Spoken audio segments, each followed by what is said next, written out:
안녕하세요. 프리노마드입니다. 오늘 소개해드릴 영상은 많은 분들이 카페 창업을 준비하시면서 꼭 알아야 하는데도 불구하고 놓치는 것이 있어서 알려드리고자 합니다. 카페를 창업하고 나면 무조건 팔아야 하는 것이 있죠. 바로 커피입니다. 학원에 방문하시는 분들에게 공통적으로 하는 질문이 있는데 바리스타가 하는 일이 무엇인지 알고 있는지를 여쭤봅니다. 그럼 대부분의 공통된 대답은 커피 내리는 사람이라고 말하죠. 맞습니다. 커피 내리는 사람. 하지만 이 대답이 정답은 아닙니다. 커피 내리는 사람이라는 것은 바리스타를 의미하는 총칭에 해당한다고 보시면 되는데요. 사실 바리스타가 하는 일에 대해서는 검색만 한번 해봐도 이해할 수 있습니다. 그런데 카페 창업을 준비하시면서 바리스타가 하는 일에 대해서는 알아보시는 분들이 거의 없으시더라고요. 그래서 알려드립니다. 자, 바리스타가 하는 일은 우선 첫 번째, 좋은 원두를 선택할 수 있어야 합니다. 자, 좋은 원두를 선택한다는 것은 원두에 대한 향과 맛을 구별할 수 있어야 한다는 뜻인데요. 원두에 대한 향과 맛은 훈련을 통해 감각을 높일 수 있습니다. 바로 센서리 훈련을 통해서 말이죠. 그래서 좋은 원두를 선택하기 위해서는 센서리를 배워야 하고 이를 통해서 좋은 원두를 선별할 수 있어야 합니다. 자, 좋은 원두를 선택하게 되면 이미 감각적으로 어떤 맛과 향을 지닌 에스프레소를 추출해야 될지를 알 수 있는데요. 그 맛과 향을 지닌 에스프레소를 추출하기 위해서 장비를 사용하는 것이죠. 자, 첫 번째로 장비 사용을 하게 되면 이제 분쇄를 하기 위해서 그라인더를 사용하게 될 텐데요. 분쇄를 할 때는 입자 굵기에 따라서 맛이 바뀔 수 있습니다. 따라서 어느 정도로 분쇄를 해야 원하는 맛과 향을 낼 수 있는지 그 값을 찾아야 하는 거죠. 그리고 다음에는 탬핑을 하게 되는데요. 외부에서 볼 때 바리스타가 탬핑하는 모습을 보면 그냥 원두가루를 평평하게 다져주는 걸로만 알고 계시는 분들이 많은데 절대 그렇지 않습니다. 탬핑을 하는 이유는 압축하는 정도에 따라서 맛이 바뀔 수 있어서인데요. 물 빠짐에 따른 영향으로 볼 수 있겠죠. 자, 어느 정도로 압축해야 되는지 템퍼를 가지고 조절을 해야 합니다. 자, 그리고 마지막으로 추출 단계인데요. 추출을 할 때는 물 양에 따라서 맛이 바뀔 수 있겠죠. 물 양이 적게 들어가면 쓴맛이 강할 테고 텁텁해질 수 있고요. 물 양이 많이 들어가면 맛이 밍밍해지겠죠. 그래서 원하는 맛과 향을 내기 위해서는 적정량의 물 양을 세팅할 수 있어야 합니다.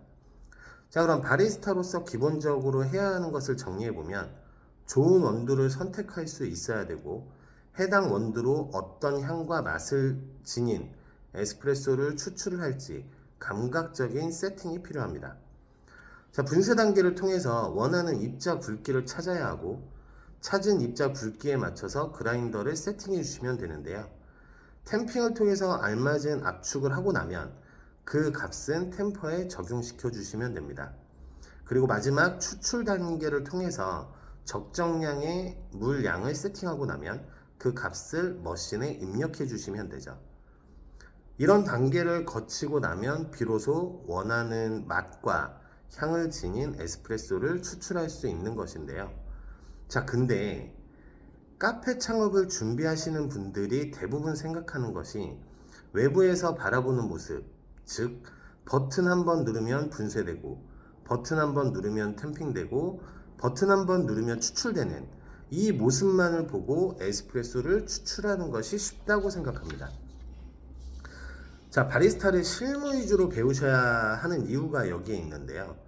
여러분들이 배우시려고 하는 바리스타 자격증은 장비를 다루는 수업으로 그라인더를 어떻게 사용하는지, 템퍼를 어떻게 다루는지, 그리고 머신을 어떻게 사용하는지에 대해서 배우는 수업입니다.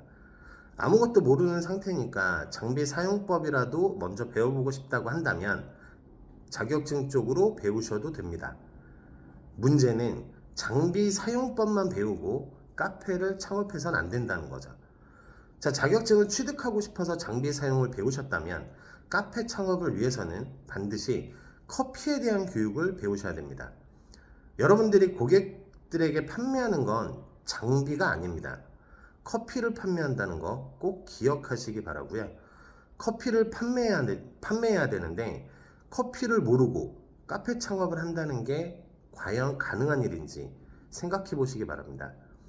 자, 최근 4개년도 기준으로 카페 창업 통계를 보면 매일 1개 이상의 카페가 창업하고 있습니다. 그런데 놀라운 건 카페 폐업률이 전국 55%에 달한다는 겁니다. 카페 창업은 어떻게 시작했느냐에 따라서 이미 성패가 결정납니다. 준비 안 된 창업이 성공할 리는 만무하겠죠. 바리스타 자격증 취득하고 카페 창업을 시작하려는 분들은 지금이라도 멈추셔야 됩니다. 커피에 대해서 제대로 교육을 받을 수 있는 곳에서 제대로 배우고 카페 창업을 시작하세요. 알아도 경쟁을 해야 하는 카페 시장에서 아무것도 모르고 시작하는 창업이 어떤 결과를 초래할지는 불보듯 뻔합니다. 수천만 원에서 수억을 들여서 카페 창업을 준비하는데 커피에 대해서 배워야 하는 몇십만 원의 비용 절대 아끼지 마세요. 정말 몇십만 원 아끼려다가 몇천만 원, 몇억 손실 금방 발생합니다. 55% 카페 폐업에 동참하지 마시고요. 45%의 지속적인 카페 운영이 가능할 수 있도록 준비하시기 바랍니다. 바리스타 실무 왜 공부해야 되는지 이제 아시겠죠? 자, 자격증이 아닌 실무 지금 시작해 보세요. 감사합니다.